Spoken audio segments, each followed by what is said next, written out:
We're just getting started.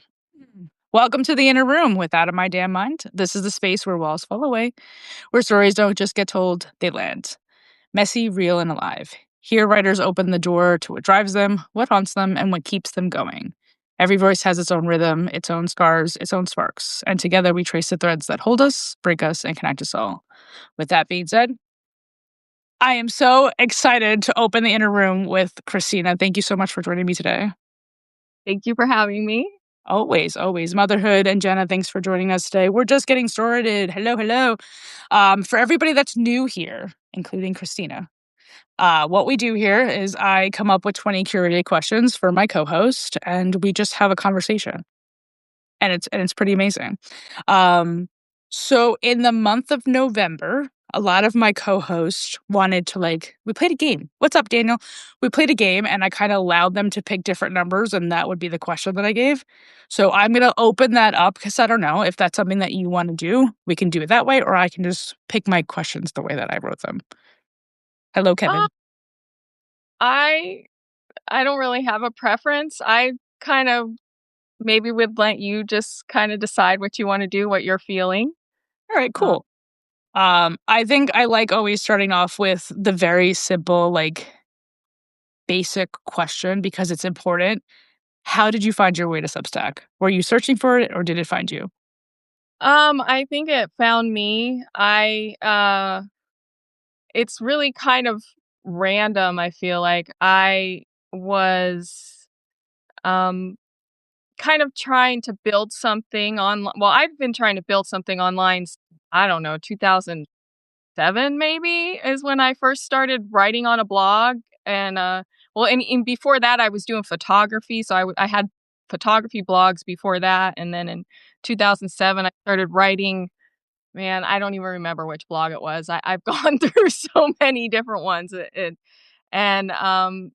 And I've had my moments where I'm like, I'm not doing it anymore. I've gone back and forth so many different times. But a couple years ago, I kind of got serious again and I started trying to build something. And I kind of went on every social media that I knew of. I did not know anything about Substack, hadn't even heard of it.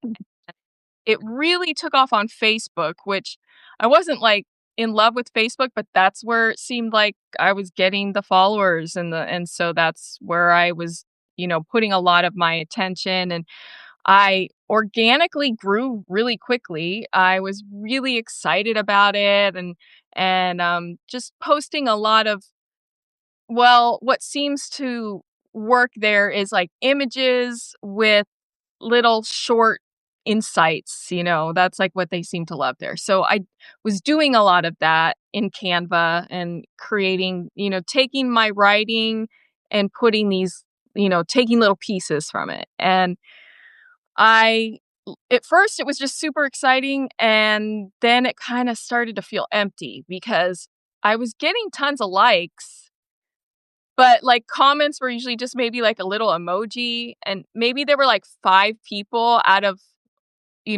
over 1,000 that actually interacted with me. So I started to kind of lose momentum, and I was like, no, I don't want to lose momentum. I worked so hard to do this. And so I was, I was trying. And at this time, um, the, here in America, the political stuff was blowing up. And I kind of, before that point, had always kind of stayed away from it, but on Facebook, it kind of just was really hard not to just see it everywhere. And everywhere I went, I tried going on Threads, I tried going on Instagram, I tried to get away from it, but I couldn't get away from it. And I kind of got sucked into it for a little while, which was a really kind of bad time, if you will. I mean, it didn't do well for me. I definitely felt like I was going out of alignment with who I am and who I wanted to be. So I kind of pulled off, but in that time there was this political link on Facebook to Dan Rather of all people. And like for some reason I clicked on it and it took me to Substack. and I'm like, what is this place? And that's really how I started you know, looking around Substack and seeing what was there. And I quickly found that there was this whole, world on Substack that, yeah, there was all the politics and yeah, there was all, there's a bunch of different pockets on Substack. Mhm. But I found there was pockets that weren't just infiltrated with negativity and arguing and just all this stuff that seemed to surround me everywhere on the other places. So I quickly decided to start something there, and it was more like, well, let's just see, we'll just add this into the mix. And at first I had no clue what I was doing. I didn't even know about notes at first, even though they were there. I was just kind of like writing and reading publications, and then I don't even know how it happened. Somehow I discovered notes, and it just kind of turned into something. It's taken on a world of its own, has it not? Yeah, definitely. So I love asking this question because it's always so interesting to me how somebody's life leads them to the same space that it led me, right? You know, Right. um, I can definitely relate to other social media platforms just spamming you with a lot of aggressiveness of things maybe you don't want to pay attention to, not because you don't wanna be educated, but because you understand that it can be very heavy. I feel like I'm an empath. I feel like that's probably something that you can align with. So when you're constantly being thrown that negativity, it can very much overcome mind, body, soul. And, Yeah. that's a great good for you for protecting yourself and stepping away. The other thing that I noticed is when you talked about Facebook, I do realize that, like, quotes do really well in there, like, you can get very creative and artistic with, like, your Canva and putting your own words to that are very, either spiritual or meditational like or Mhm. affirmations or whatever, and people will always engage in them in the way that they know how to, and that is just with likes. So Yeah. I love and adore Substack because of its substance, because people here are like, yeah, I want to engage, but because you said that thing that like really spoke to me, I need you to know about it. Yeah. And that I love that you've had that experience here too. Yeah. I am gonna take a second and just continue to greet in some people. I saw Elijah come in, so thanks for joining. Margaret, Dre, Diana, Motherhood, I see your question. Berta, Paula, Daniel, I see you too. Sophia. Okay, I don't want to say your name wrong. Because I would just say it as Michelle, but I know it's like Michelle or what I don't know how to do it with the E over it. I don't wanna mess it up because I adore you. Machine Poet, thanks for coming in. Daniel's got a lot to say, so, and nice chain, FYI. Oh, thanks. It was a gift when I turned 30. My sister got it for me. I've always wanted one. But I loved Motherhood's question, so that's gonna be the second one.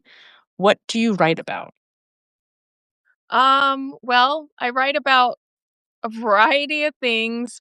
I would say spirituality and mysticism are the cornerstone of what I write about. And I tend to weave in my personal story, so it gets, you know, so that can vary because my personal history is pretty diverse. So that's the I would say the bulk of what I do. I've never really tried to define my niche or anything like that. I just We set I'm ve ablaze to everything. what was that? We set ablaze to everything. Oh, yes, definitely. So, I'm very intuitive with everything in my life. Like, everything I do, I tend to let my intuition lead me, and that comes to my writing as well. So, if, like, tomorrow I get this nudge to write about something that really isn't within my framework, I'm still gonna write about it. So, I it's I guess I write about what my intuition leads me to write about is probably the best answer. It's beautifully said. I mean, I think a lot of us struggle to even identify what our intuition is telling us sometimes. But I definitely can feel aligned to that because I do like my reflective diary style. And that Mhm. is literally, I am out living life and something happens. And I'm just like, there's a life lesson in that, that even Yeah. if you didn't lived what I just lived, you would understand it, so I need to share it, you know? Right. So, Daniel says, "Substack is the clarification of a platform we were looking for. There's a distinction, good, relatable experiences. Couldn't agree more, my friend." Um, Mhm. and then and then he said, "I totally stay away and curate anti-politics on my experience here. I understand. I'm here for art. This is great. First time I've ever tuned into anyone." Well, we feel special. I'm gonna say we. I've seen Daniel, I've seen you on this platform too, so it's kind of crazy to think that you haven't watched a live, and I hope that I know, Christina, you do your own lives too, and you can definitely communicate a little bit about that to the people so they have an understanding when they see your name, what they're gonna get, if you wanna share that. Well, I just kind of started with lives, so I'm still kind of figuring that out. I have a bunch of different ideas, so I'm going to be experimenting with my different ideas. One of the things I really want to do is go into more depth on some of the articles I've written, I think, in lives. And I'm going to do some like free lives and then also some that are just for paid subscribers. So I plan on doing some that are, like, helpful for meditation. I've learned that a lot of people who struggle with meditation, one of the best ways to learn is just to, like, be around someone who's meditating, not necessarily receive instruction, but just to, like, be in the presence of someone. And so I wanna do that on live stream where I meditate and you guys can tune in and just, you know, be in that and hopefully pick up from that. And that I wanna definitely kinda keep free.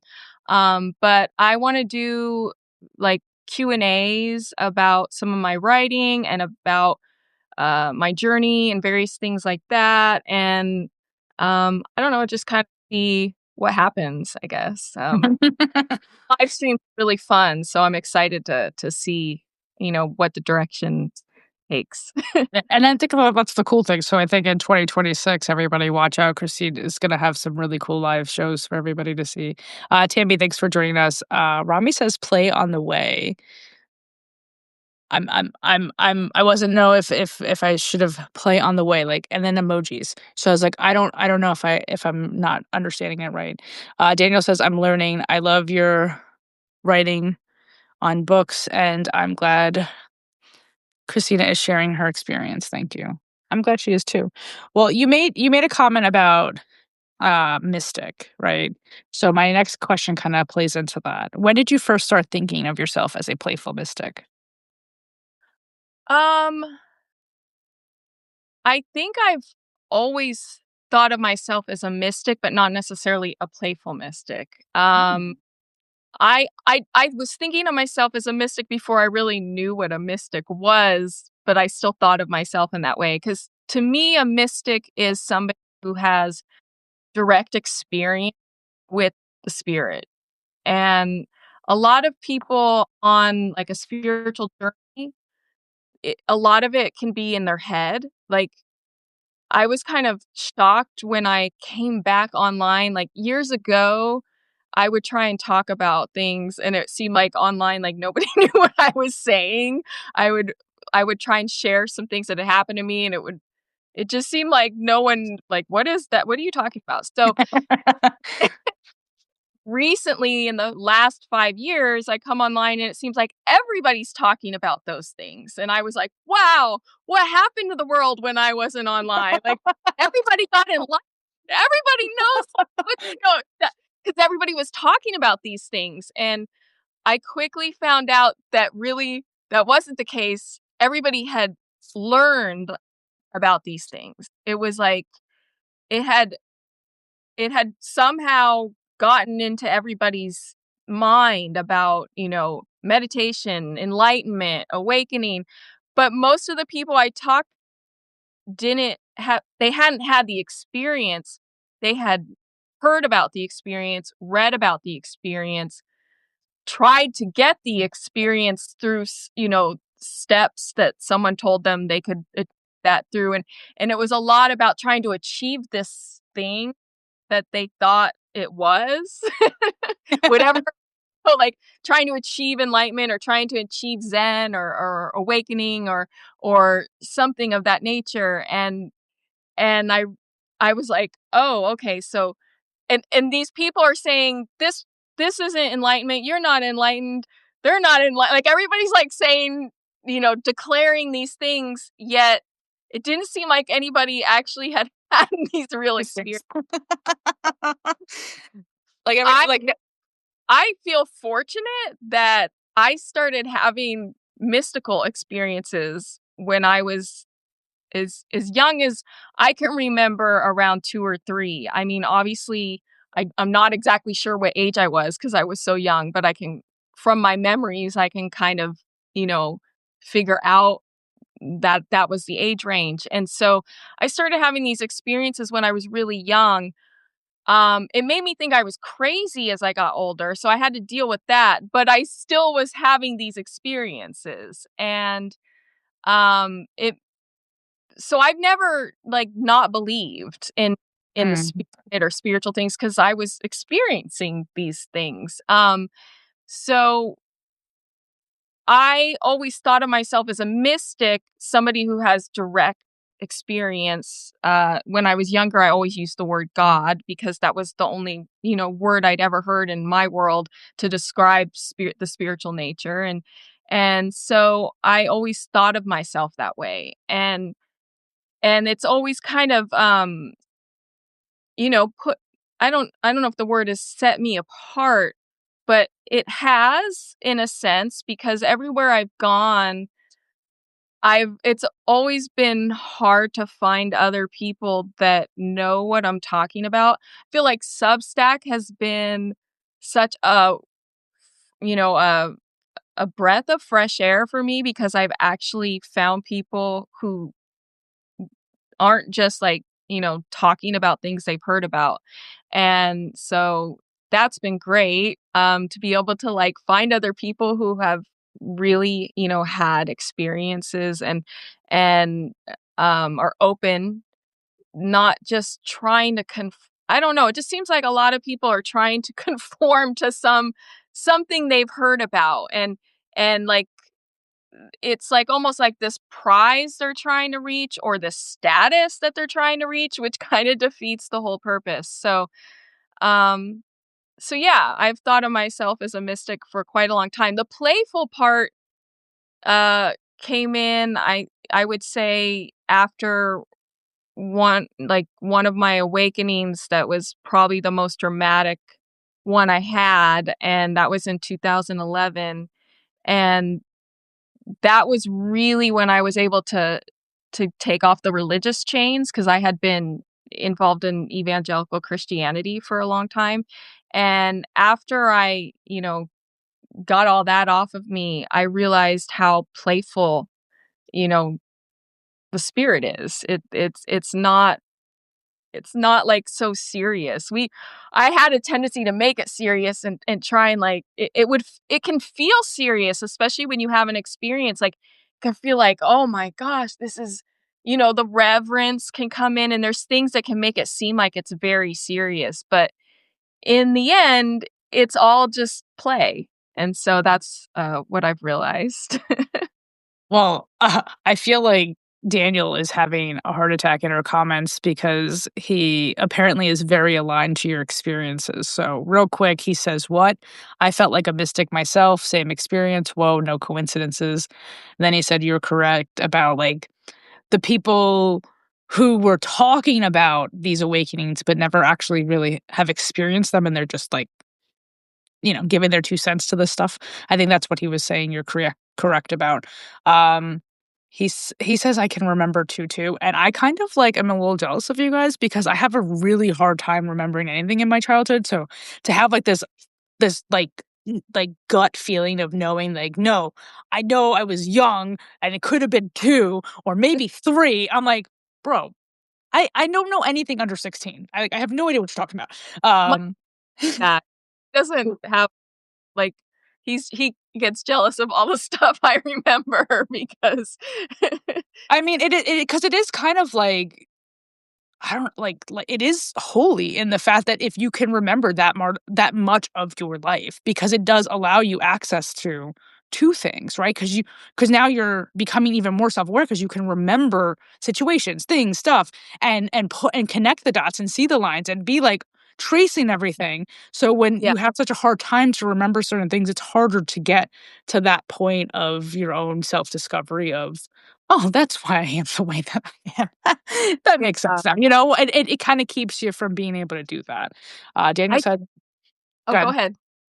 I was Go gonna ahead. say, I the more you, um, like, you can those memories can come back. Like, I've seen it with my husband, like, to where it seems like he'll suddenly, like, remember something from way back that he hadn't, it's in there.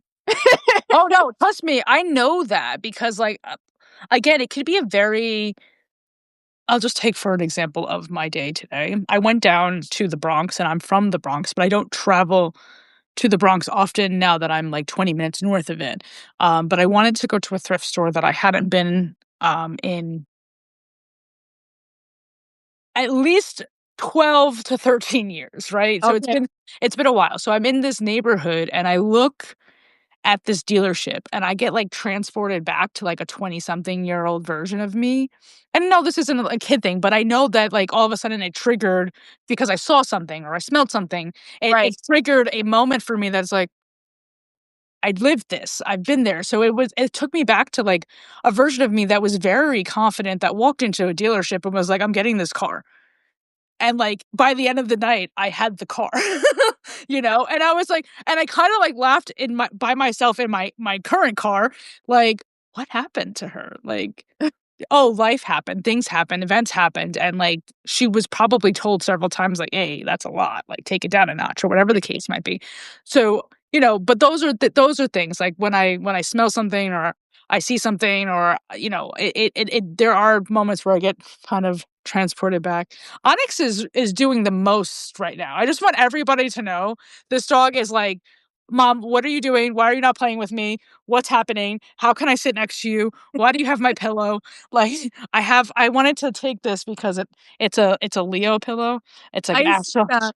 it's an astrological type of blanket that I have over it. So, I don't know. But I wanted to have it in the background for our conversation, and he's, like, And so my upset by it. Yeah, like, again, that might be a little bit of why I was also excited to stay with you is because a lot of people when I was growing up had, like, this negative connotation when I said I was a Leo. They were like, Yeah. "Right?" And Yeah. I'm like, "Do you know me?" "Oh, my astrological sign tells everything." Like, it just lets you know. Right. So when I get to sit across from another Leo and have a conversation and have different perspectives brought to it, it continues to just remind me that, yeah, we might have similar characteristic traits, sure, but we're still individual people that have individual experiences that have created who the fuck we are. So, yeah. So, I Being do love that.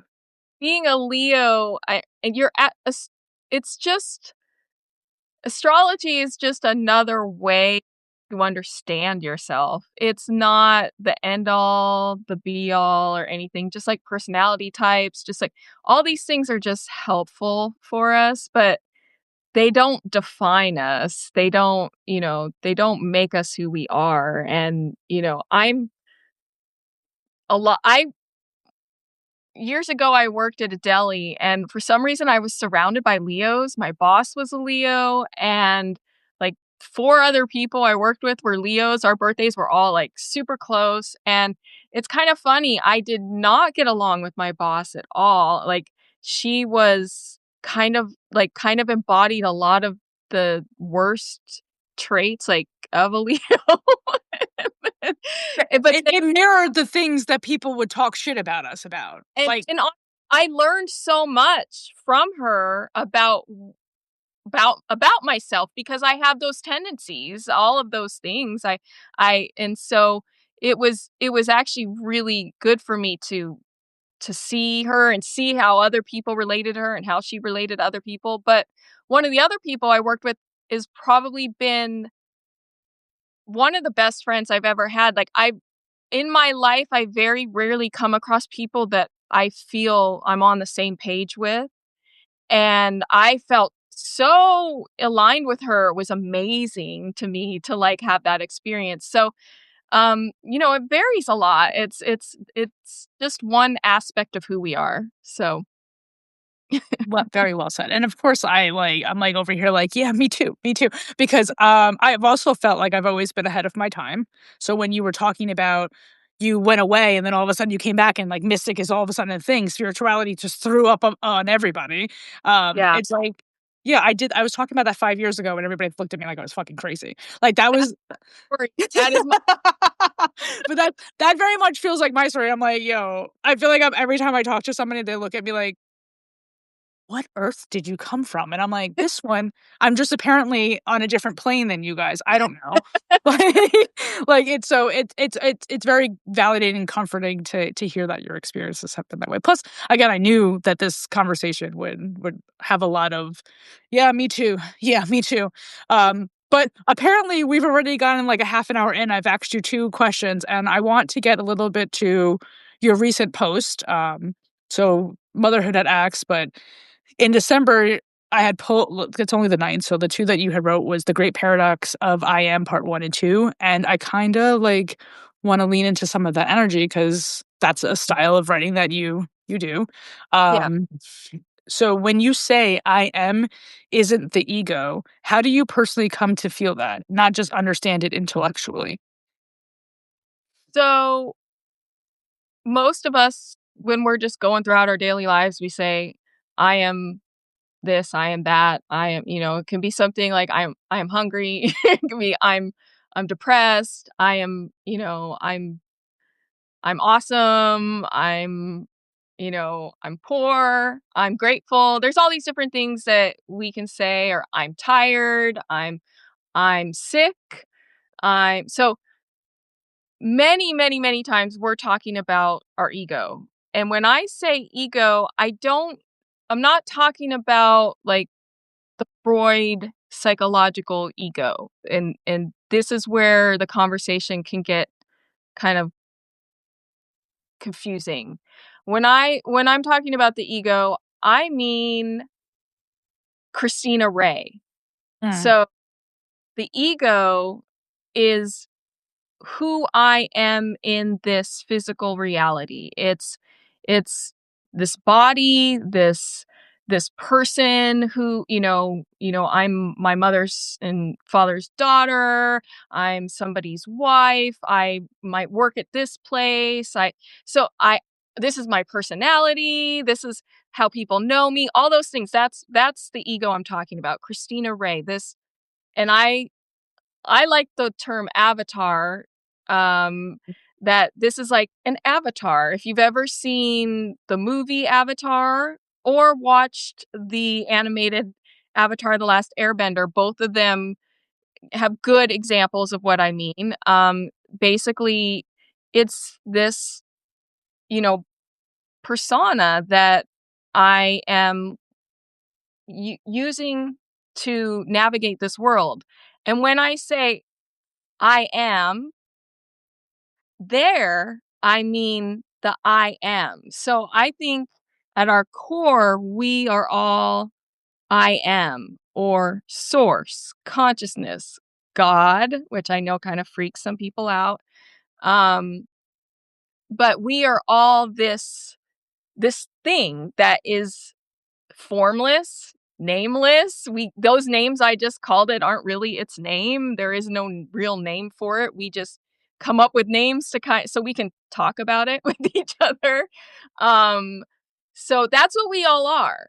And then we all have an ego, which is like our costume or our avatar, or like I said in my article, it's a lot like an actor. So as an actor, that's like the I am. That's like who we are at our core.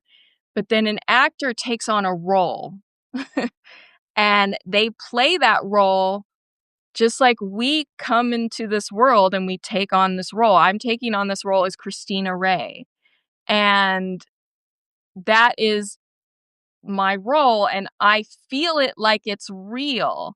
Like if almost everybody thinks that is who they are because we somehow did a really great job of making this seem so real. And Mm. that can happen to an actor. I've acted, and I know a lot of people who have done any acting know what it's like to get so immersed in the role that they can actually forget that they're whoever they are and they become immersed in it. And there's been famous actors and actresses that have gotten so into their role off, not even on camera, that it's annoyed everybody in their life because like thought that they were who they were and they got so immersed into that. And that's like what we're doing. We sometimes get so immersed most of the time, most of us, all of the time for some of us forget that there's more to us than this ego. Mm. And some people think the goal is to dissolve the ego or to let the ego die and stay, dead and gone and just to realize that you are the I am presence and like to float through this life as as no one who's doing nothing. I mean, if you've ever gone on on Reddit and talked to these people, I'm like, oh my god, okay, we get it, we get it. I- I'm nobody, but I mean, that doesn't really help you navigate this world. I don't think we're here to just like c- just not be a part of this. I mean, we came here for a reason. We came here to experience all of this. So from my perspective, understanding what I'm talking about is not so that you can detach from your ego and like say, to hell with Christina. I am, and it's not so I can do that. It's so that when life gets so overwhelming, when things seem so demanding, that I can ground myself in who I really am. That I can remember that I am, that I really am source, that I'm really consciousness, that that I can handle this because this is just this game of life that I'm playing right now. And so I don't have to let it take me down because I can tell you it has taken me down. There have been things in my life that I could, especially, I mean, man, when I was younger, I didn't think I could live life. It just seemed so like I didn't know how to deal with it all. It was just like, how are we supposed to like do this? Um, Apparently, we can be a little dramatic sometimes. Oh, yeah. man. Yeah. Oh, man. All right. Before we continue to go down this wormhole, because I feel like we could talk the rest of the time just about this because I have so many questions. I want to spend 2 seconds in the chat. Eric's Corner said, and welcome in, Eric, because I saw you say hello earlier, the identity of the awareness. And I think again, I think everybody has different experiences with this. I think everybody has different understanding of what awareness they have with themselves. I think some of us choose to be aware of certain things and to ignore others, because sometimes we're just not ready to actually open that door and walk through it. So that's okay.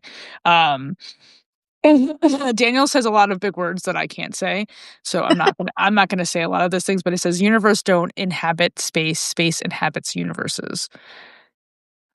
I was like, my head, my head, my head.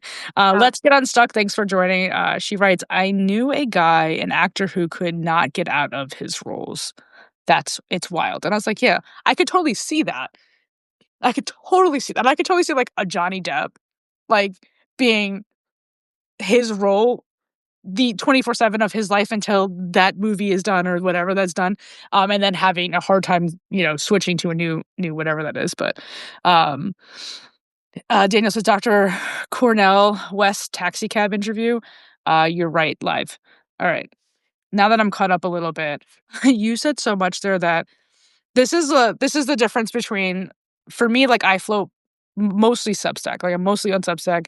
Lately I haven't been in the way that I wanted to be or consistently have been in the past, unfortunately. But when I do like doom scroll. It's going to be more on Substack than anything else.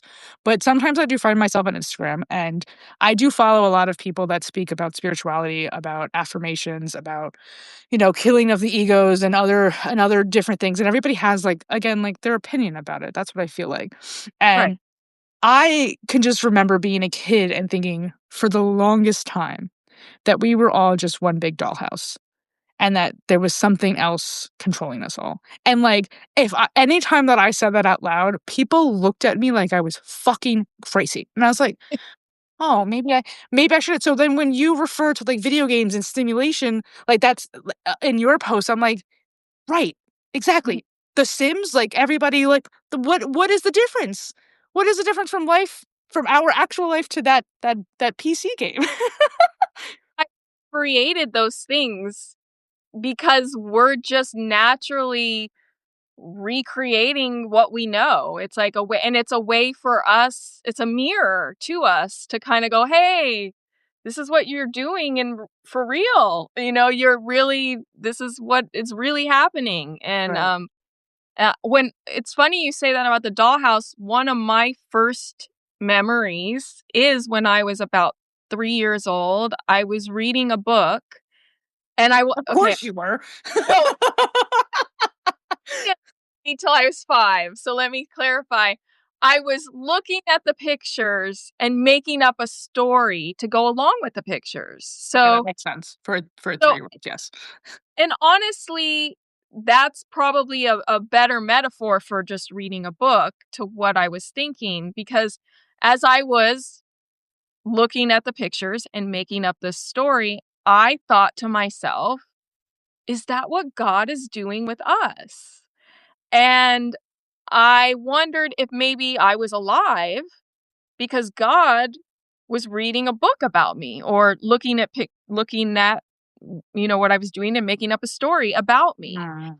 And so from that age, that was kind of one of my first ponderings of God, and I was, in my opinion, pretty accurate that's kind of what's happening. And um so your dollhouse analogy, I think, is a great one. I've never heard that one, but I really do like it a lot. And like you, I learned pretty quickly when I would share these ideas that people didn't respond but the way I wanted them to. A lot of times it was either just like, or I got told that, you know, that that it was a dream, or that I was like people like to shrug me off, like that I had been like dreaming about stuff, or um that I would hear a lot, "You're just a kid. Why are you thinking about these things?" And I don't really understand, like, it's almost from their perspective, like it was, like, something you were supposed to wait, I guess, till close to death to think about or something. That was, like, the impression I got from a lot What of. the adults in your life at the time were just uncomfortable with your thought processes, so they were just projecting, right? But we didn't know that as Yeah, kids, right? Because I've had, again, the same experience where it's just like I'm like, the kid that asks us so many questions, like, "Why? But why? But why? But why? But why?" Like, that was me, and it was just, like, probably very, like, taxing on somebody who was just yeah, tired of explaining stuff, but it unfortunately does some damage, right, to a kid that then no longer wants to communicate or ask the why anymore because, okay, I just annoy people when I do that. But, right. yeah, I don't know. The dollhouse thing has always stuck with me, and I'm just like I remember being, like, a teenager and telling my best friends about it, like, when we were, like, drinking or whatever, and, like, it just being, like, something that we could laugh about because we were drinking, but I'm like, "No, but I really do believe that this is what we're doing. We're just." And, like, I remember one of them just being like, "You know what?" And, like, kinda, like, leaned into that maybe I'd never really thought of it that way, and that's sometimes all that, like, we would need, right, is just somebody giving us an opportunity to, like, "Can you just pretend to see it from that point?" It doesn't have to be right. I'm not trying to Right, be right, like, "No, this is a dollhouse that we're all living in." It's just, like, that thought of it all, like, that there is something higher, bigger, b like, something that's controlling us all and making us, move. But, I'm glad that I got to share that little moment with you guys because it's definitely one of my, like, favorite things to, like, bring up to people if it comes up in a conversation, just because for a really long time, I definitely thought a lot of things as a kid, like and it wasn't until, like, I left New York and at 25 and experienced and explored differently that was like, "Oh, the world is actually really big," and, there is a lot more to this than what I've known for 25 years, so, Yeah. um woo. Daniel said, "Outa, I felt that too. Then I revolted against it all. We define ourselves." Yeah, I'm definitely somebody that's like, "Don't put me in a box. Don't put me in a box. Don't have these specific expectations of me. Don't, because if you do, you're just gonna like be disappointed. Like it's gonna fuck you up. Not gonna fuck me up. Like like it's not gonna keep. Like I'm not gonna stay in that box for you. Yeah, I used to get really like that. It used to trigger me actually when I had a theater director who was constantly trying to like nail me down, like figure me out and like say this is who I was and he's not the only one. Just throughout my life, people are like, "Oh, you're this, oh, you're that." And I now I'm it doesn't now I just kinda laugh it off because it's like, "Oh, well, won't you be surprised?" But it used to be more like, "Don't try and turn me into that. That's just something you're seeing right now." Walt Whitman said we have multitudes inside of us, and we do. We all do. We all have so much inside of us, and we're not just this one One thing. thing. Yeah. Yeah. I mean, I relate the most to Shrek. I'm definitely an onion that has many layers. But if you want to be all fancy with your name, your person and stuff, I get that too. I feel like sometimes I'm not as educated with like names, but I definitely have heard things like Whitman. I've definitely heard that name, but I haven't read anything by him. I haven't like really researched him or anything like that. But you know, I I know honestly Shrek. right. Well, in school, we read a little bit by him, when I was in like junior high and we did a poetry kind of, but I didn't actually like really, he didn't stick with me. I liked, now I can't even think. Oh, E. E. Cummings, who wrote all in lowercase. I just thought that was great, because that was so like breaking the rules. I loved that. But I didn't really get into Whitman until maybe I don't know, 5 years ago. So it's not like I've known Whitman my whole life or anything, and there's But I love so many people I don't know. Right. No, but I love that you're just like our food palette, like the things that we are interested continue to evolve and change as we continue to Yes, grow, right? yes, Um, definitely. I love that Daniel said that he goes, "I love Bugs Bunny like some people love Jesus." That's fair. That that's totally fair. Um, I can't believe that we've been talking for 45 minutes. Yeah, I adore you, just so you know that. Apparently, I can talk to anybody for, like, 3 hours, and apparently we don't all have that time. But I have a couple of, like, playful fun questions that I wanted to so I wanna ask one of those before I have to, eventually say goodbye to every lovely human that's in here. Um Are you more crying during meditation or laugh when the veil thins? that really depends on the season in my life. Um, I've both. Uh, I remember, not like a couple years ago, so COVID was hard for everybody. And that did a number on me, not in the same way it seemed to do for everybody else. Like it wasn't like, "Oh my god, I can't go anywhere," because I'm comfortable with myself and like not being social is okay with me. I could stay here and talk for hours too. But I'm also really, really content with just being by myself. So I wasn't freaking out over that.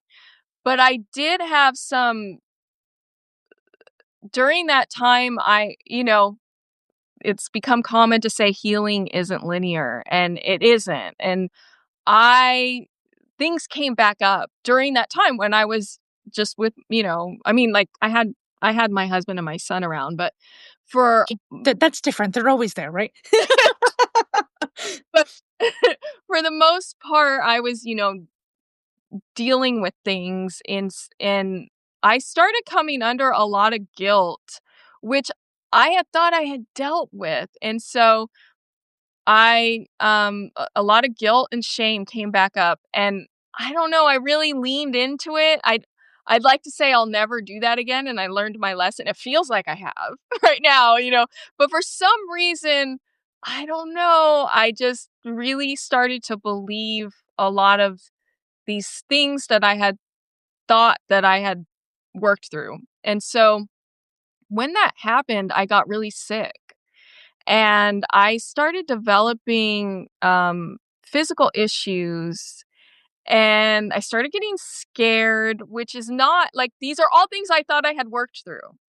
And so I I am not one to run to doctors. I'm not one to run I'm just not like that. And so I start, researching, trying to figure out.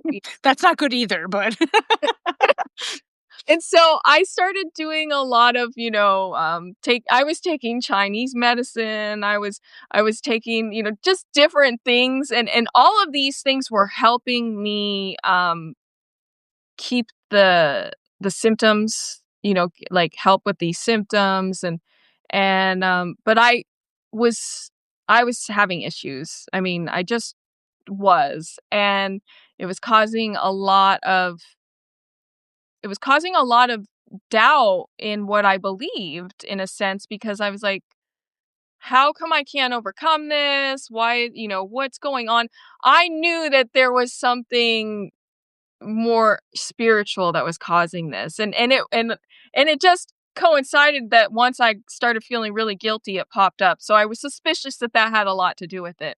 Um, so one day though, I don't know what happened. I got serious or I just something inside me just like realized something, sometimes it feels like we are the reason things change and then other times it feels like it's happening to us and felt like it just happened to me. All of a sudden, I kind of like woke up to wait, I can't keep doing this and I got really like sick, like throwing up sick and s- um after that happened, every time I tried to take the medicine I was taking, I couldn't take it. It would make me sick.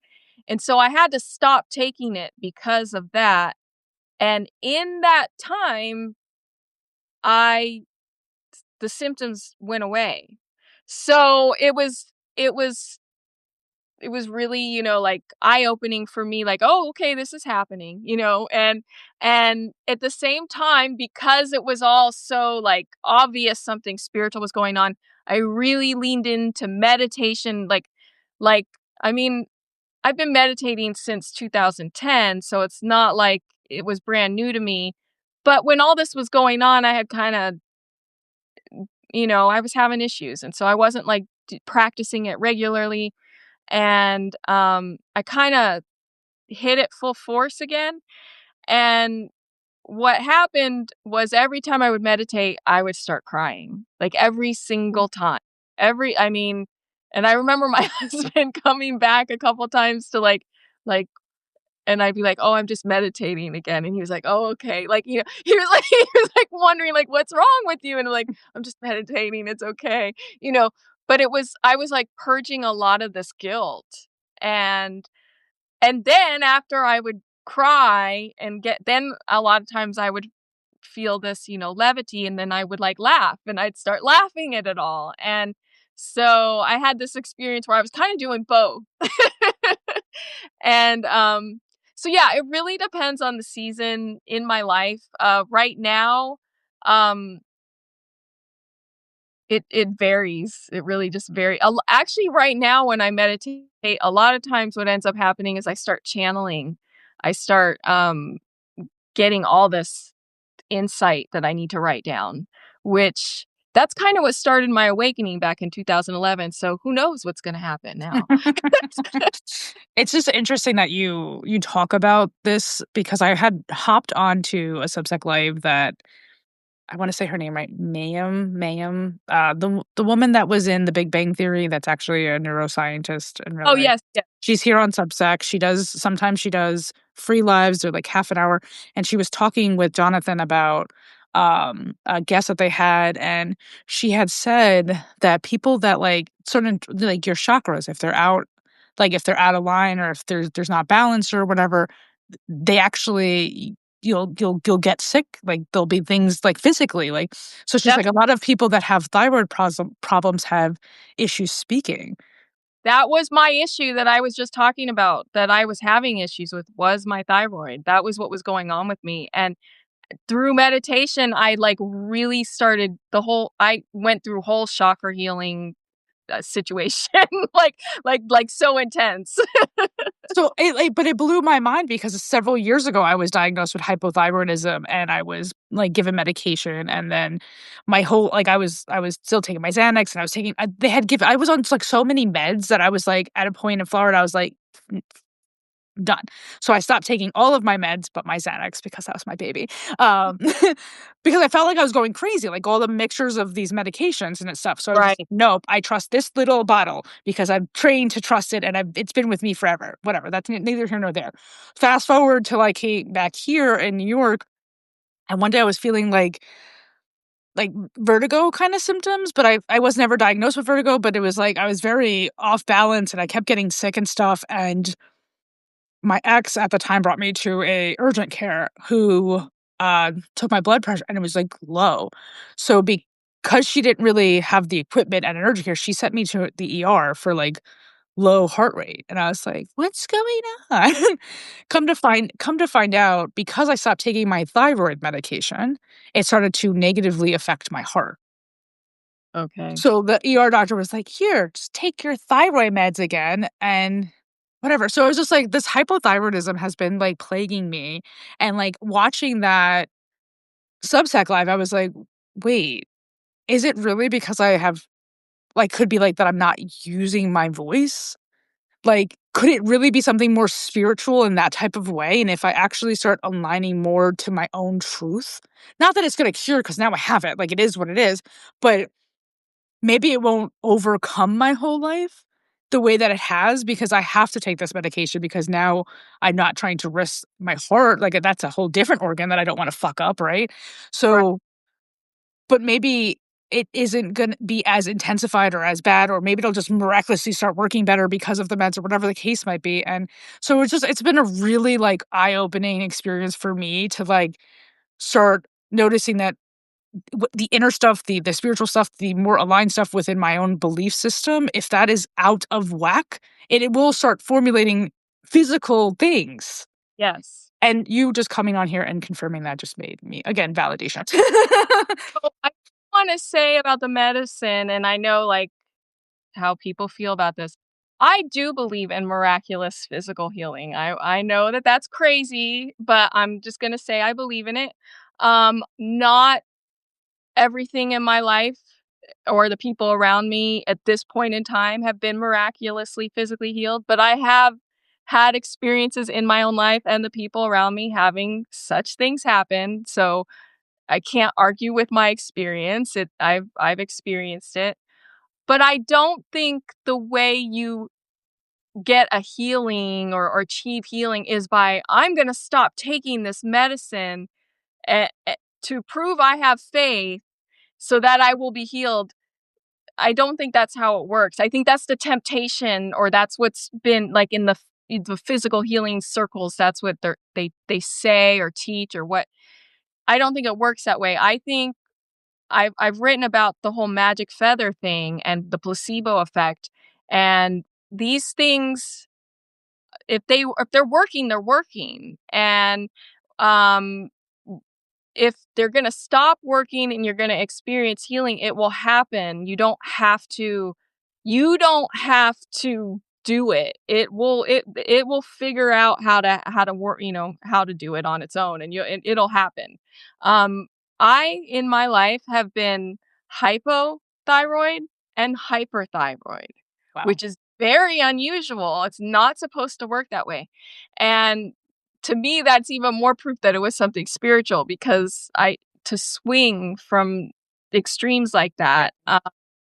And what you said, when I started using my voice again, because I had gotten to a point where I was afraid to say what was inside of me because I was afraid of reactions, and I became afraid of the way people would react to it. I was afraid of, I mean, there's reasons. There's good reasons for me. There's things that have happened. I've had my life affected, my child's life affected. I've had things happen because of things I've said, because I have always been the type to say what I believe, and I had repercussions that then made it hard for me to say what I believed. And once I started doing that again, a lot of things changed. Like, I went through a very, miraculous healing process. And so I would never advocate anybody to stop taking their medicine or anything like that. But at the same time, I do believe that physical healing is real. I don't think that it's not. I mean, I could tell you examples, but I'm not going to go into all of that. No, But but I mean, I appreciate you saying that because like, when I think about it, like, I'm 36, I don't want to take levothyroxine for the rest of my life. I don't want it to, okay, not like it's helping me or it's not affecting my heart anymore, but now it's killing my liver or something else. Like, I don't want any pill for a long term like that. I don't, because of my relationship with Xanax, my relationship with prescription pills are just not healthy, and the fact that, like, a doctor's telling me, like, "No, you have to do this," and I had to see, like, a heart, a cardiologist and everything, like, at such a young age, I was like, "Alright, well, I guess I'm gonna have to do this," but you saying that will just give me faith that if I don't need it, I won't need it, and if I just continue to do what I know I need to do within myself and heal in the ways that spiritually will continue to make me feel better from the inside, out, I think it'll in time it'll just put that fucking pill bottle over there. Um, I wanna take 2 seconds to thank Daniel for being extremely active in this chat, and I don't like that you're apologizing for it, you don't have to. I am gonna try to catch up on some of the comments before we say goodbye at all, but, um, I do by the way, appreciate. I don't know what you have planned, but I can go as Oh, long as. well, I figured we're gonna have to go a little bit longer because I do wanna ask you one more question that I at least have, but I do wanna spend, like, just 3 seconds because I saw Elijah wrote a comment on here that I wanna get to, and then, like I said, Daniel, I see your comments, I appreciate your activity, and I'm glad that you have enjoyed this show with me and Christina. I'm glad that everybody that's in here has hopefully enjoyed it and has stayed with us for this because, again, this conversation was needed. Like, I needed it. I don't know if Christina needed it, but I needed it. Um, but Elijah did say, "I'm an oil field worker who likes big trucks. I also like poetry and flowers. If you try to put me in a box, I will not it will not go well." Right? But I love that, like, you name things that are important to you that in reflection of this conversation are more of your ego. Like, that is identify like characters of your ego. I mean, I think there was so much more to Elijah than what he just put there, but I adore him for being present with us. Let's get on Sucks at Truth. I'm sorry, I don't remember what we were talking about. Daniel said, "She being brand new, E. Cummings." Oh, that must have been an E. Cummings quote. I love this show. Well, thank you. Out of this format has legs.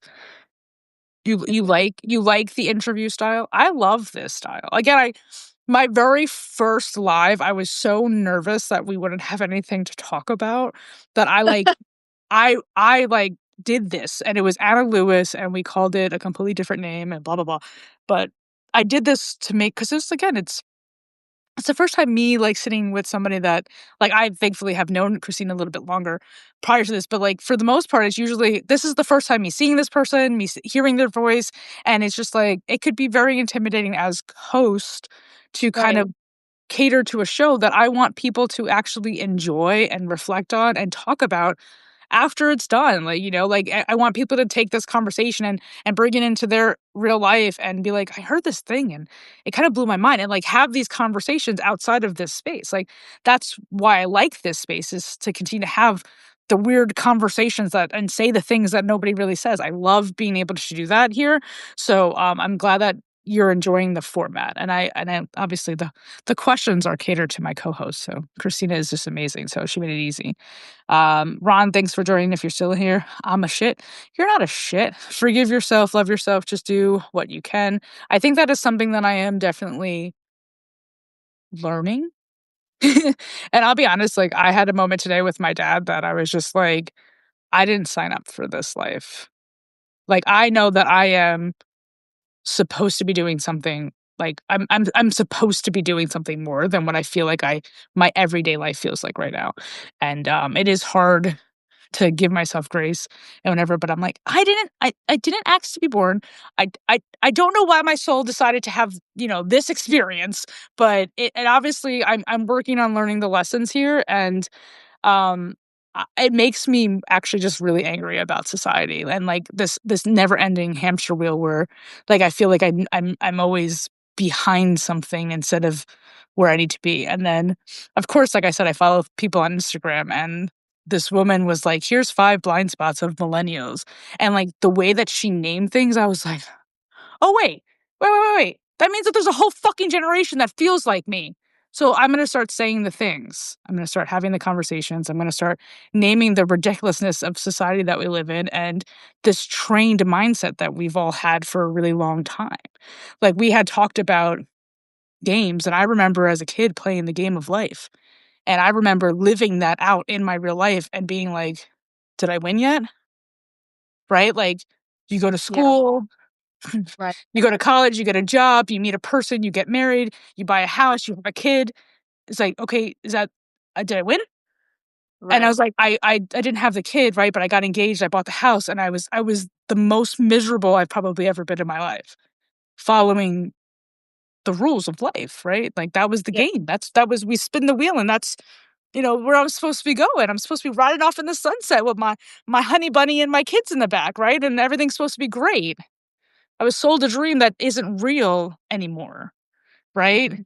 So, Well, the thing is that dream was made up to get us to do certain things. right? As And yeah, and so when you see that, it's hard to like not see that, right? mhm.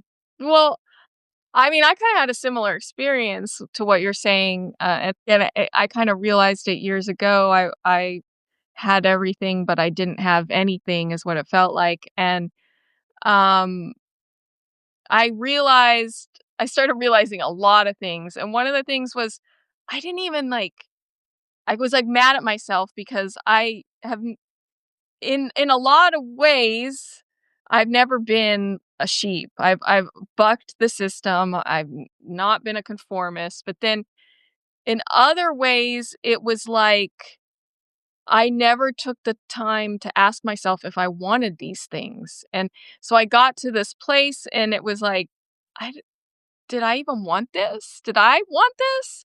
Or I just get pushed along and everyone was like congratulating me for getting it? But did I actually want it? And I started realizing there's a lot of ways to live. There's a lot of ways to be in this world. And it's like we're sold that there's this way. And then some of us become so convinced that since we don't have that we're unhappy and miserable when you might not actually if you recognize what you have, you might realize that that isn't what you want and you might be right there on the cusp of having what you want, but you become so convinced that you're supposed to have this thing, and when we ask ourselves what we want, that's the beginning of, finding your way in life. And I think we're um it's almost like we're told that's selfish or something at some point. We don't do that. We just kind of think that we should just be happy with what we have. And I'm a big proponent of gratitude, and so I'm not trying to say that we shouldn't be grateful for what we have, but I want there's more. Like I there want so much more. yeah, is alignment, and there is more. That's the thing. That's why I've always been kind of a nonconformist, is because I've always wanted more than what I saw the people around me getting. And actually that kind of reminds me of something I want to share real quick, because your dollhouse story, this reminds me of when I was around 7 years old. I I've always I've already kind of said I was an aware kid. I was aware more so than most people that I knew, not just kids, but adults. And I started wondering if maybe everybody was a robot but me.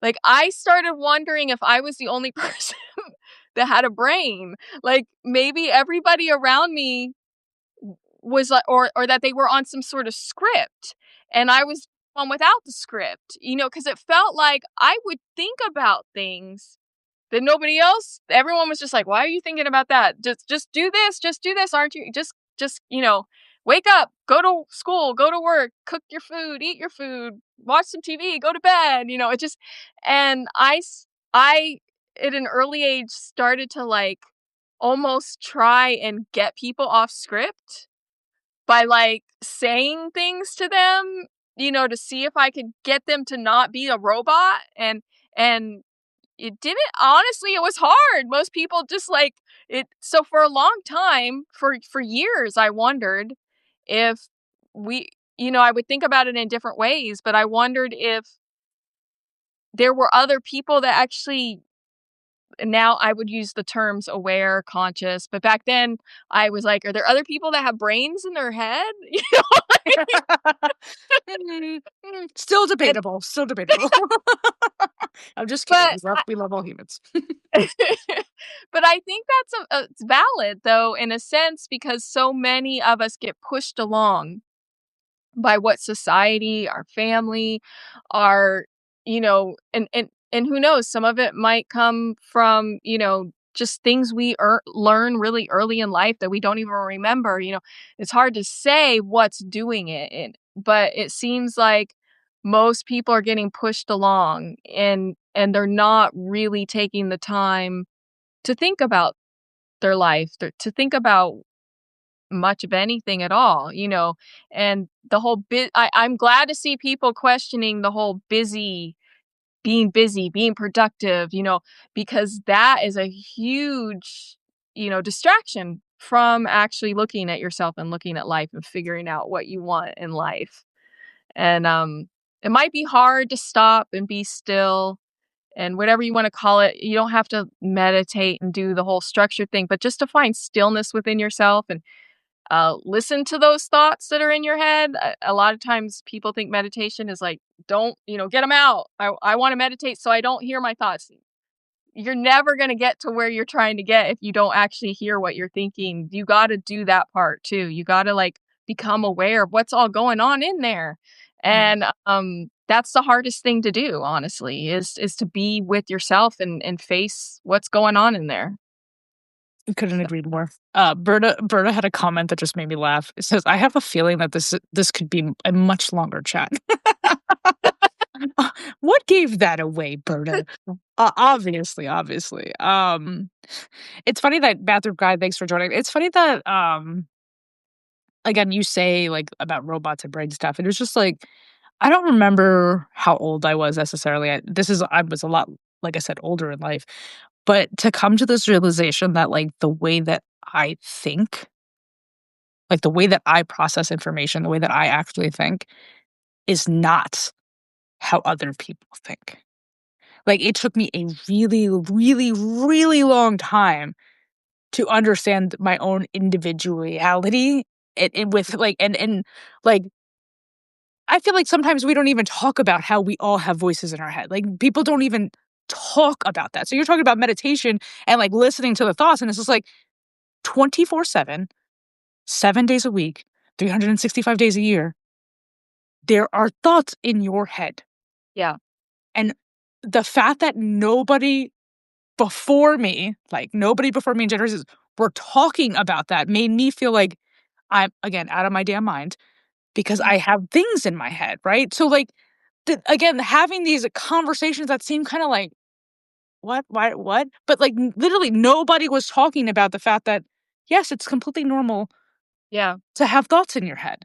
Right. No, when I realized that and like became really aware of it to where I could name it, just like you did, I kind of felt mad because there was this idea that you're crazy if there's thoughts in your head. And I'm like, wait a minute. And now we name them. We have things like we call it the inner critic. We have these names for these things. I remember when it was like nobody even it was like they acted like you were schizophrenic if you had thoughts going around in your head. And then to find out that Yeah. this not abnormal at all. Yeah, the bathroom side, the laugh aloud, the inner monologue is normal. And I was like, but the fact that I did not grow up in a space or have social media in my face 24/7 telling me that what I'm experiencing is normal made me feel out of my damn mind for a Yeah, very long time. And that's why obviously my pen name means a lot to me because it is something that I have experienced throughout my life just because of lack of people wanting to have different conversations, uncomfortable conversations, or just not thinking like it's even important. Like, why I shouldn't have to tell my daughter that it's normal for her to hear voices in her head, right? I'm not sure if my mom is aware of that, honestly. Like, I don't think she's Right. real. And that's like to be at my age now, I have like this empathy and this like quiet sadness for many generations before me. Like I said, I've spent time talking to my 92-year-old grandfather, and sometimes it just makes me sad because the way that he sees life. Right. And it's just like, I get it. You saw 92 years of life, and 92 years ago, life was very different. His mom Yeah. spent $100 for their apartment a month, and there was, Right. like, 6 of them living in it, and there's 3 bedrooms or whatever the case might be, right? So it's just like everything was different for him, and unless he was aware and willing to change with time, he got stuck in a part of it, right? And now at 92, he's just it would be asinine for me to think that he was gonna be anything different than what he exactly is, right? So Yeah. so that's why I said sometimes I have, like, this overwhelming sadness, not out of pity or anything like that, but just, like, I wish everybody did this sooner. Just imagine how many generations would have more clarity about things and not look to younger. Because you know how many times, as a generation above me or whatever, they would be like, look to us like, we're stupid fucking kids or some shit. Like having these like this like authoritarian like or dictatorship, like, no, this is how it's always been back in my day. Like always saying these things that were just like, okay, I that's cool. That was your lived experience, but this is mine. I think every generation is actually getting more aware and more intelligent, and It's I getting think crazy. I can learn so much from those who are younger than us. I think that's I'm not an advocate for everyone having kids, but if you do have kids, that's the reason for you to learn from them. Sure, you're going to teach them some things, but ultimately, you have them because they're going to teach you. That's really, I mean, the we are getting more and more evolved as we go, and so, um, But that question, I say, like, things like, "Isn't that the point?" I Like, think so. right? And I love as a mom, you said, like, you named it, like, "Hey, parents, yes, we have a lot to teach our kids, but we also have a lot to learn from our kids."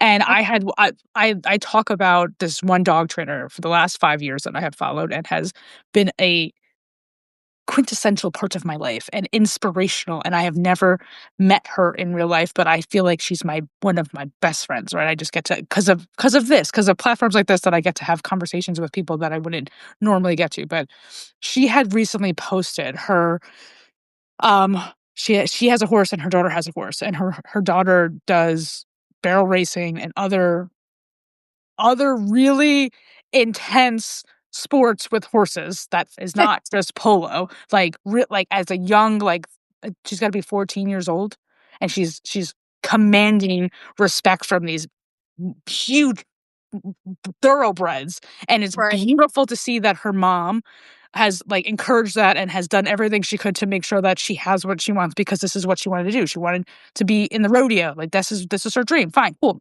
You see her daughter's recording her and she's trying to do like the zigzag with her horse, and her description on the caption was, we have so much that we can learn from our children, and through that there's a respect that is like developed. Like, look, my mom is taking feedback from me, and now I can easily take feedback from her. It's like a two-way street, Yeah. and it's just like, I there were a lot of parents that definitely don't understand that, and No. definitely felt like I'm here to just teach you. I don't have anything to learn from you. And I think my parents at the ages that they're at have started to really like lean into, well, I can probably learn a thing or two from my kids. And I Oh, think that's it's a cool thing to be able to see. But it's not often, but it is a cool thing to see. mm, yeah. No, I agree. I love that our chat is having so much fun talking to each other. Because I think Daniel said something about old, and then everybody was like, well, what exactly justifies or qualifies as being an old person? But Berta said the best gift is becoming open to the wonder of being a child with your child. And I thought that was beautifully put. I say it all the time. I'm not a mom. A big part of what drives me on Substack and writing is an opportunity to leave a legacy behind.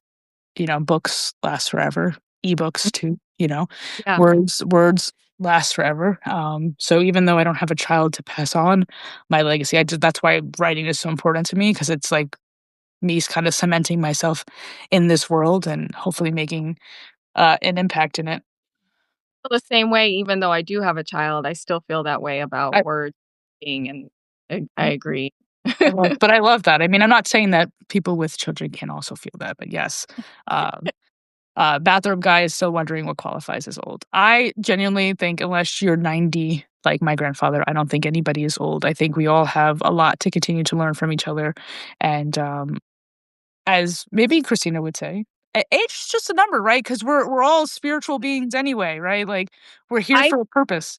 It really is about your frame of mind and your frame of heart. I have known, you know, people that are considered old and elderly who were just very young at heart, very young-minded, and I could relate to them better than some kids or some, young people. And in my 20s, I had a much older frame of mind than I did in my 30s. Like, so it really, I feel like Switch it up. you can, like, get younger as you get older even, you know what I mean? Because Mhm. it's a what's inside, and it is just a number.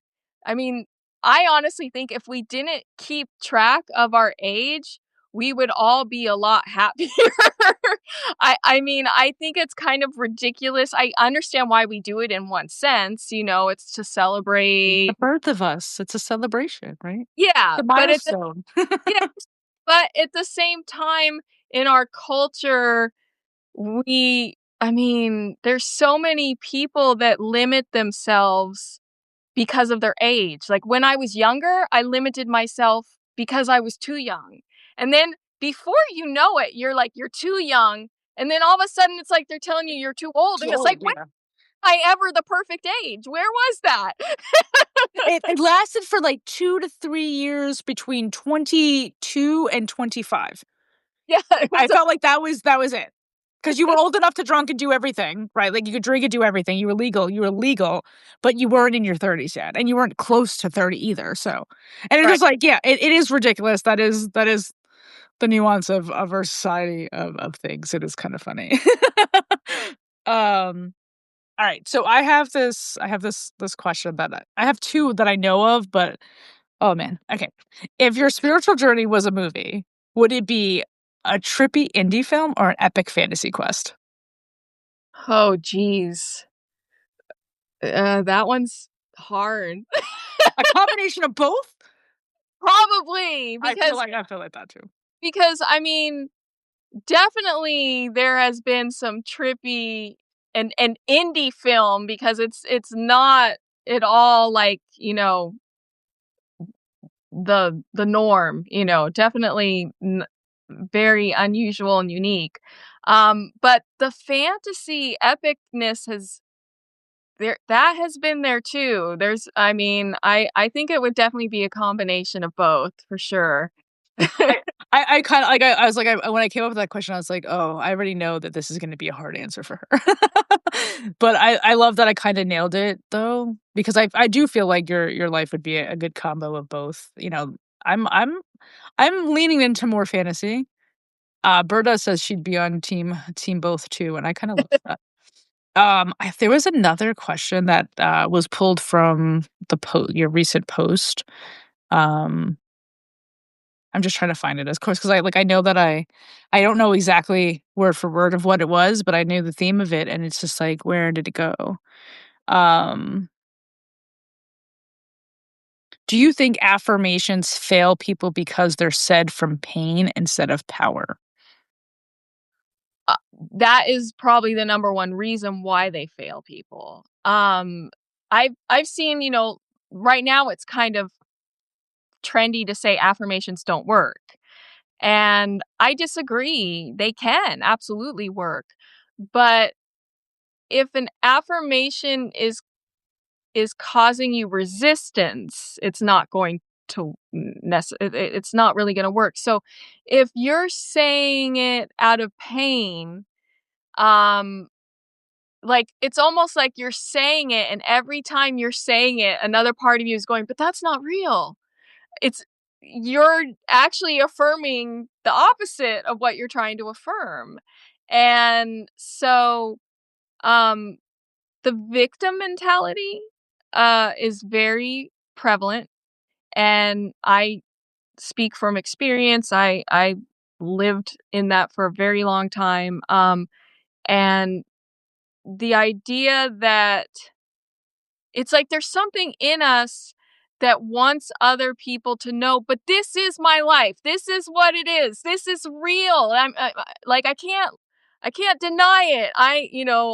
And whatever it is, Right. if you're and so then you go and you try and affirm the opposite of that. It's like it just keeps triggering this, almost like it can make you think you're crazy. It can make you think you're not being logical, that you're not, I think a lot of people are afraid that they're denying reality. That's like a big fear. We can't deny reality. And affirmations are actually asking you to deny this physical reality. That's what they're doing. That's what they're there for. Because in order to change your physical reality, you need to change your inner reality. We've been told that your inner reality follows your outer reality. So if life is good out here, we'll feel good inside. It's actually the opposite. Mm. What you feel inside is what's determining what's out there. So if you feel good inside, your outer reality is going to line up with that. But it's not linear. It can go back and forth. There can be old data that keeps coming in. So it's easy to like lose faith, if you will, when you're trying to change things. But if you if you change if you change what's in here, you will experience a change of what's out there. So, coming from this place of pain and fear of being crazy or being in denial to your reality, you won't be able to change it. Because you keep getting hung up on, but my physical reality says I don't have any money in the bank.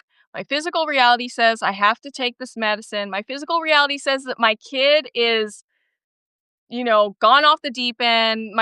That's what it's telling me. And if I say everything is working out just the way it's supposed to, everything is, I am healthy. I am abundant. If you That's not what my physical reality is saying. So you can feel crazy, you can feel like you're denying reality, but that's the only way to change the physical reality. So when you're saying those things, you're not saying that your physical reality is like that.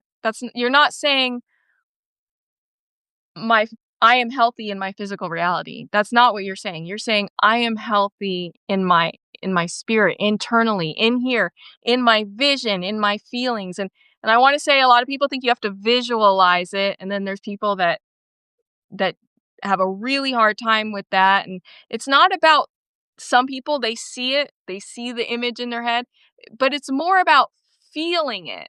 So when you're affirming something, it's about cultivating the feeling of what you're affirming inside.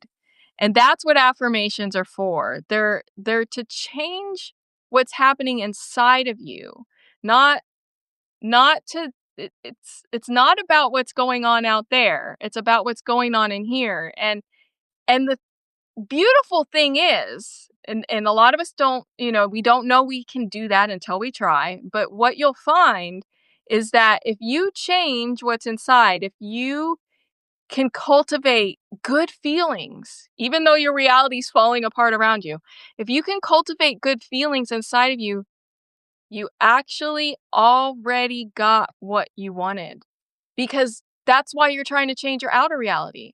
The whole reason you want to change what's going on out there is so you can feel good inside. And so if you do that, you've already done what you're trying to do. You've already actually accomplished what you're trying to accomplish. So affirmations at their heart are about changing what's going on inside of you. And so working through the pain is absolutely 100% like kind of the first thing you need to start working on, because that's that's what it's about, is healing your pain. I love the way that you put that, like, you articulated it so well. It definitely, helped me see different, like, a different way. Because like, by saying if you could change the way that you think internally with yourself and stuff like that, despite whatever the fuck is going on in this, simulation that we're all living in, Uh-huh. you've already achieved what you were looking for, right? Yeah. Because you're again, I'll be honest, we talked about it beforehand. I said I am somebody that I have a tiger eye, which is for abundance, right? So I feel like do you Right have one down too? here Do in the you bag, have I one have too? Okay, so I put this on, because I had, an obsidian necklace on and it broke. So I was like, "Oh, must have, did it whatever," and I was compelled to order a tiger eye. So I've had it on ever since, and I'm aware of what it is, but it's not like I am in this naiveness of, "Oh, now I have a tiger eye, now I have everything." Like, I don't think like that. I just, I just want it to help me to continue to think of abundance and bring in abundance, not, right. "Oh, I have it, so it must all be here." I want to continue to attract abundance in my life, but like I said to you, before we came on live, I have this really bad habit of being very real with people in my real life. So speaking with my dad today, I was very honest about, like, no, I'm broke, and I hate that I said that. Like, in the moment that I wrote it, said it, I was like, this is not helping me attract the abundance that I am looking for or that I want. And what does that abundance really represent? It represents a freedom. Like, I don't want to have to worry about anything. I just want to be able to live my life and enjoy it and do the things that I do here, write my little diary entries, host my little lives, go places with my dog and not have to stress about how the fuck I'm paying my mortgage or my car like the mundane stupid shit that we all have to worry about. So Right. I have definitely struggled with I don't necessarily utilize affirmations in maybe ways that I should, but, I do sometimes will tell myself often, "You are rich in all the ways that matter." And, like, I'll try to just keep reminding myself that I am rich in all the ways that mean something to me, even if it doesn't have, like, a dollar bill on it, right? Right. So I definitely feel like I have struggled with my reality versus what my inner self is and trying to understand it. But by you saying, the moment that I finally get that click and it finally all just falls into place in my inner self, and that's me already achieving what I've wanted, it definitely helps me kind of, I'm a go-getter, right? Like, I want things. So it's like, oh, Right. that mindset could definitely help me continue to get to where I would like to be. Very So much so. a couple things on what you just said, that if you were to try and venture into affirmations and use that a little more, um, allow yourself to think you're taking on the role of future you, Mm, you know? And so as future you can say these things. That gives you a little bit more permission of saying things that maybe aren't currently happening in your reality. And like what you said, it's not necessarily about being abundant for you. Like you said, it's about not having to worry about things, being free. And so that would probably be a better affirmation for you to say something along the lines of, I am so relieved that I don't have to worry about money anymore. I am so the feeling is like relief and gratitude. You're so happy that you're free to do whatever you want now, that you those that's what future you is. That's what you want. That's what you see yourself as future you having. So if you do go into the affirmation zone, allow yourself to put on the role of future you and say what it is that you know future you would be saying once you've achieved these things. Even though your physical reality hasn't lined up yet, this is how you'll feel when your future reality lines up with that, and allow yourself to imagine and feel that. And that really is key to cultivating your inner reality mm, to change your outer reality. And the other thing is, it is hard. It's very hard, especially when the pressure is coming in. Um, I really learned this when my husband, my son, and we lost our house back in 2011, and it was right after my spiritual awakening. And there's so much I could go into. We actually didn't even lose our house right away. We were just really naive about how things worked because we had we had both come from, like, you know, middle class, privileged families, and I didn't know what it was like to miss a bill. I didn't know those. I didn't realize that they weren't going to just come take our house away because we missed one payment. Like, we didn't understand how it worked. And we unfortunately, after that the stock market crashed, a lot of our clients, we both had our own businesses, they stopped paying us. Um, so we were, running out of we were doing work, but we weren't getting the money. And I had an inheritance. I still have it somewhere. I still have a trust fund somewhere. But the person holding the trust wouldn't give it to me, and so I we were feeling desperate. So I got a lawyer and tried to sue to get it, and then our money ran out paying the lawyer. Like, it was just there were so many things that happened, and it all culminated to us being out on the street, and we were houseless. But I had had a spiritual awakening to where I was walking around realizing that I wasn't my ego. Not just realizing it, for I was feeling it. Like, a lot of times we have the experience and then it kind of like goes away and then we know it. Like, I know that, but I'm not necessarily right now in this moment feeling like I'm not Kristina. I feel like I'm Kristina. I'm experiencing this life like Kristina. But when I after my spiritual awakening, I had an ego dissolution that lasted a long time. And so for a very long time, I was very aware that I wasn't Kristina. And I was able to face a lot of things because I was so in touch with I am and who I really was. So when we were out on the street, I was very much determined not to let those circumstances crush us. 'Cause it seemed like that's what it was built for. Like, it felt like, because I was watching these other people. Most of the other people out there weren't like me, as in, they had a lot of them had come from families that all they ever knew was missing, bills and not having enough, and it was just like it was almost like this was the normal course that their life was going to take or something. And I was totally unaware of this. Like cuz I had the way I had grown up and the way I had lived, I didn't even know.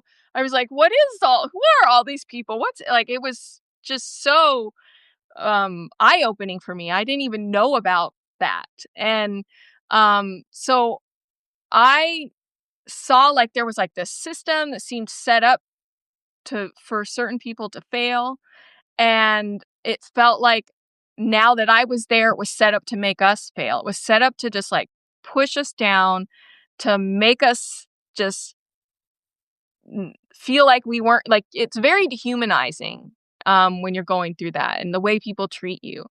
And so I didn't know any of the words. I didn't know I didn't even know the word affirmation at the time. My spiritual awakening, I hadn't read any books or talked to anybody. I had come out of Christianity, so I had to make up all these words. I was calling my ego a clone. I didn't know any of it. But I was still making it work for me, and through using things like affirmations and cultivating, like I remember I would sit in the park and I would say I would use I am affirmations before I even knew that was a thing. I just thought all this stuff, I just thought I came up with it, because I didn't know what other people did this. And um so during that time I really learned that if you can stay in the present moment, and if you can stay in the now, and if you can cultivate good feelings inside of you despite what's going on outside of you,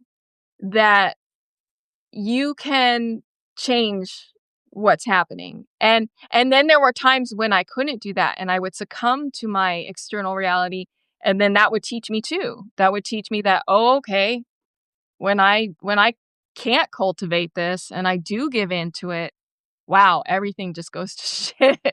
and Yeah. that, and so um on that was like one of my, greatest life lessons out there, teaching me how this all works. So, yeah. Well, first of all, thank you for sharing all that with us because and it isn't easy to talk about moments in our lives where we hit the quote unquote rock bottom, right? Like nothing could get any worse, right? And then you're like, well, when I feed into this negativity, guess what? Shit gets worse. Yeah, It shit can get worse. So it does always pay to just try to stay positive no matter what your circumstances are. And I like, first of all, like seriously, thank you for sharing that with us because like I said, I know that's not easy to be honest with, a whole bunch well, of random people about stuff. well, people talk about the things I talk about, they assume, yeah, but you've probably never gone through anything. Or, No, you don't I know would what it's like. And no, I I would not. I don't think I've ever thought that about you because again, I am maybe I'm just I like to think I'm one of my own, right? I'm very unique in my own way, but there is no way that someone has the knowledge or wisdom or understanding without going through things. Like you have to go through things for you to get there. Like that there is no like loophole, there is no cool little like here's your little door of just here you get to skate through life and never experience anything but you get all the wisdom as if you did. Like that does never happen. That never happens, you know? yeah. So Might I have, would never do that. but you're not gonna have like real wisdom. Sir, you're being a little rude. He's a little upset with me right now. He's like, I think Well, you're supposed to feed me. He's like, I think it's past my feeding time. Just oh, why are you still talking? Look how okay. cute he is though. All right. Real quick, the bathrobe guy said, suffering is feeling of discontent brought about by our ego's desire for a situation to be different. That is it. And I was like, I do really like the way that you put that there, my friend. Again, Mhm. also the affirmations that you were talking about that would help me, I think is definitely more aligned, not me. Cause again, I'm not looking to be like a multi-billionaire, right? Like I just want freedom and peace and not like I don't want to feel. I am definitely somebody that would live in the middle of nowhere with like a couple of selected people, and we grow our own stuff, and our dogs Right. get to be nice together, and like have that sense of community. Like I would be more than content in some type of situation. Or hmm, I'm gonna fix a bus and go see the world, and I'm just gonna ride around all the time, and I'm gonna be constantly moving. Like I don't feel like I necessarily have to be like in a said place yet, but that freedom of I don't want to have to like worry about certain things is Right. really what my soul is calling for. Like she's like we're done with this life. We need a new one.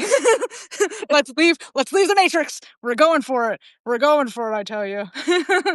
I'll be honest with you, there was a point when I was trying to do that. I thought that was the goal. I was like, "I'm just gonna bust out of this."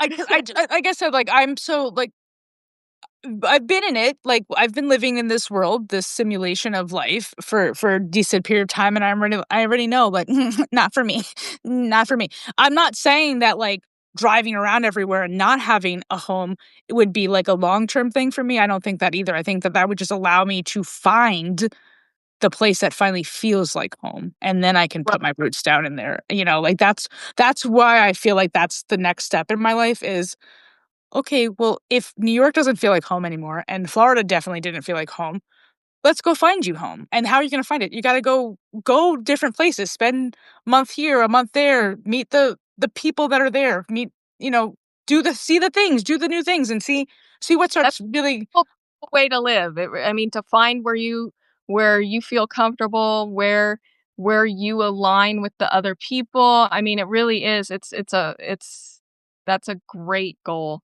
I mean, that just is my like natural next step. I feel like, and through that, I'll get to meet every Substack human that I have connected with because you all live somewhere, and I will be there, and I will find it. And if it feels like home, then I'll root there. But if it doesn't, then I'll just keep going and enjoying the experience as we go. I do feel like there are like my people exist and I have found a whole bunch of you on this platform. So I know that I'm not alone in my thought process and my wants and my needs and stuff. So I'll eventually get there, you know? All right. So as usual, I lost track of where we were on my chat. So, beautifully broken. Let's go. I didn't even know you joined, but welcome. This is the last time I did a 2-hour live, I think was the Hustle Habit. And I think she was like the third person that I ever did a live with. So it's been a while. It's been really rewarding to sit with you for this long. My phone is going to die, so I may be lagging. I don't know what's happening. So let me know. Am I lagging? There was like one or two times where it just kind of like made a little noise. It wasn't anything bad. Okay, yeah, because I was like, my phone is. I didn't really apparently charge it, but I'm pretty sure it was charged. But every time I do this, it sucks battery life. Berta said the Substack road trip. Yeah, I need it. I need it in my life. I need to be able to meet you, beautiful humans, in real life, and like I, I want to hug every single one of you, honestly. But that's all I want to do. You're 400 gigawatts, yeah. Um, so with that being said, I am going to pick one last question, and then I'm gonna have to leave and charge my phone and apparently feed my dog, okay? Sound fair? Um, this one is super sweet for me, all right? If you could sit down with your 5-year-old self for 5 minutes, what would she think of who you are now? Um, I think that she would be amazed at how not angry and sad I am because my 5-year-old self was very angry and sad.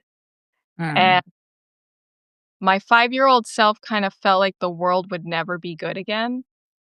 So I think she would probably look up to me because I figured out how to feel like I think life is good. I found joy and happiness, and I I'm not afraid of my 5-year-old self was very afraid of people leaving her and being alone, nobody caring about her, and so I think if she saw me now, that would be a huge relief to know that that wasn't how life was always going to be. Um, so I think she'd be very happy, about how things turned out, and probably amazed because I'm still amazed when I I love that though. I love that. And I think a part of like for me life is continuing to amaze not just like myself, but like just allow me to feel amazed by things and stuff like that. So it is always every time I ask like a question that requires somebody to kind of reflect a little bit on their younger self, it always makes me emotional just because I can't help but then reflect on my younger self and I don't remember 5. I always say like I said, 16 and up is really where my memories are, but, I feel like I was 8 when I disconnected from my family, and if I sat with her, I think she would look at me and be super, super proud that I finally started just being me, like, not like, I feel like I've always been unapologetically me, but then, like, I apologize for it. Does that make sense? Like, I was Yeah, always, like, okay with being me, and then it affected somebody negatively, and it's like, "Oh, I'm sorry." right. I So, like, Yeah, I was always unapologetically me, very much so, but I thought that meant that I was gonna be alone. Mm, So, it was like I couldn't conform, but I thought it meant that no one was gonna actually love me or like me even. And,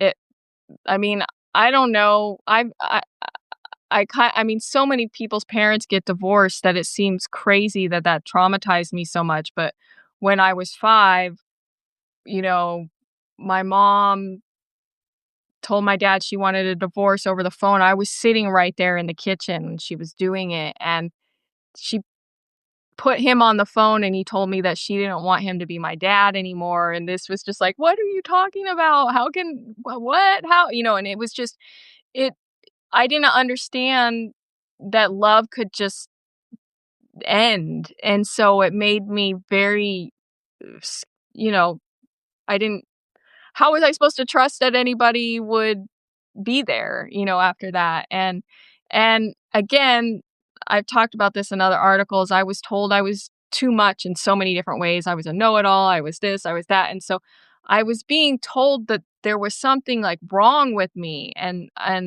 then when I started going to church later on in my teen years, they really drilled that into me. And so I didn't think that like I didn't know how to talk to people. Like, I didn't know how to, I could get up on a stage and perform, and but to have, like, a real like, I I could have real conversations with people, like, that was the thing, if someone would I could be there when it counted, but I didn't know how to, like, experience good times, if or, like, it was like because I felt like no one would ever want that for me or something. I was too this or too that or whatever.